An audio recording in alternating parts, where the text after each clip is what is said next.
मोहम्मद शमी एक ऐसे खिलाड़ी है ना जिन्हें अगर आप 12 महीने में कोई भी सीरीज नहीं खिला रहे हो ना, बायलैटरल सीरीज, तो उन्हें वर्ल्ड कप के जैसे बड़े टूर्नामेंट में तो पिक करना ही चाहिए टीम में।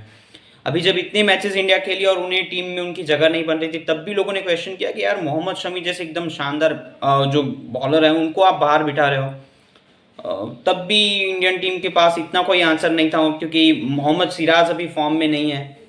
उनके पास भी इतनी स्किल्स है, बट एशिया कप जैसा परफॉर्मेंस वहाँ पे ये टूर्नामेंट में नहीं दिखा है। लेकिन कल जो परफॉर्मेंस था टीम इंडिया की बॉलिंग का, बहुत ही लाजवाब। और मोहम्मद शमी ने जिस तरह से गेंदबाजी की है, बेन स्टोक को जिस तरीके से बॉल टप्पा खा के अंदर आया है, जस्ट अमेजिंग।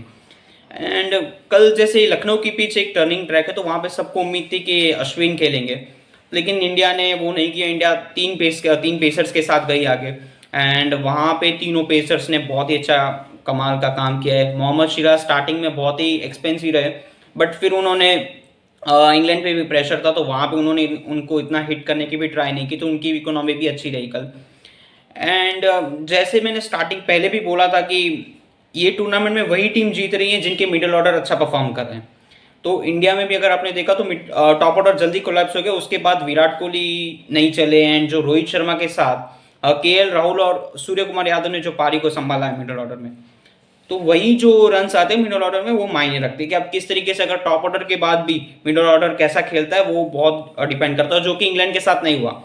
लियाम लिविंगस्टन ने थोड़ा बहुत ट्राई किया कि मतलब पारी को थोड़ा संभाला जाए, टारगेट्स के और क्लोज आ जाए, लेकिन जो ट्रैक थी कल उसके सामने उनका कोई आंसर ही नहीं था। वो स्पिन को खेल ही नहीं पा रहे थे कोई भी। जिस तरीके से बटलर को कुलदीप यादव ने आउट किया है, जो ऑफ स्टंप के बाहर एकदम बॉल थी, और जिस तरीके से अंदर आके मिडल स्टंप को लगी है, जस्ट अमेजिंग। बटलर के पास उसको कोई जवाब ही नहीं था, वो खुद देखते रह गए कि ये कौन सी बॉल कहाँ से आई। एक बहुत ही बढ़िया बॉलिंग लाइनअप है इंडिया के पास अभी, और ये टूर्नामेंट में सबसे घातक गेंदबाजी अगर किसी टीम के पास है तो इंडिया के पास है और साउथ अफ्रीका के पास है। और अभी तक इंडिया के पास इतने जो मैचेस हैं उसमें सब तरह के मैचेस है जहाँ पे आपने लोएस्ट टारगेट को चेज किया आपने, वहाँ पे यहीं पे आपने एक लोएस्ट टारगेट को डिफेंड भी किया है। 229 कोई बड़ा टारगेट नहीं था, लेकिन फिर भी इंडिया के बॉलर्स ने उन्हें बहुत अच्छी तरीके से डिफेंड करके दिखा दिया। अब जब साउथ अफ्रीका के साथ जो 5 नवंबर को मैच है, वहाँ पे एक्सपेक्ट करना चाहिए कि कोई बड़ा टारगेट मिले इंडिया को, 350 के आजू बाजू।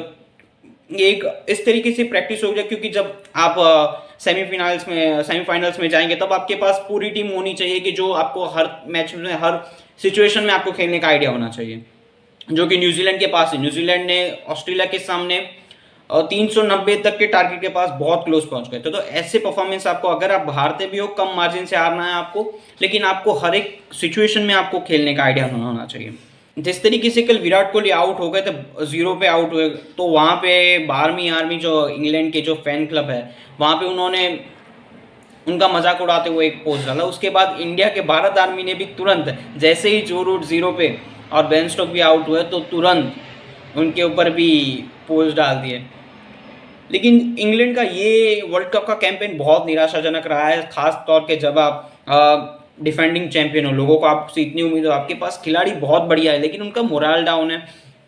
और सबसे बड़ी बात है कि इंग्लैंड की एक हमेशा से ये प्रॉब्लम रही है कि वो सब कॉन्टिनेंट में जाके खेल ही नहीं पाते। उनके जो भी परफॉर्मेंसेज है वो होम कंट्रीज़ में, अपने जहाँ पे भी होम मैचेस खेले वहाँ पे भी आए हैं। आप अगर देखेंगे उनके जो भी लेजेंडरी प्लेयर्स हैं, चाहे वो जिमी एंडरसन हो गए, स्टुअर्ट ब्रॉड हो गए, वो उनके जो भी नंबर्स है वो अपने होम कंट्रीज़ में ही बेटर है। फॉरेन कंट्रीज़ में जाके वहाँ पे सब कॉन्टिनेंट में कहाँ पे भी उनकी परफॉर्मेंस इतनी बढ़िया नहीं रही है। तो ये इंग्लैंड के लिए बहुत ही कंसर्न वाली चीज़ें हैं। अब वो टूर्नामेंट से बाहर हो गए हैं पूरी तरीके से, और टेबल में सबसे नीचे नंबर पे है वो, बांग्लादेश के करीब।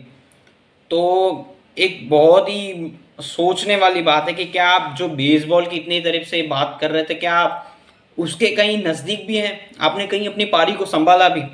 एक बहुत ही निराशाजनक कैंपेन रहा, और इसके बाद इंग्लैंड अभी सोचेगी कि आगे आगे आने वाले जो भी टूर्नामेंट है उसके लिए अपनी टीम को कैसे बिल्डअप करना है।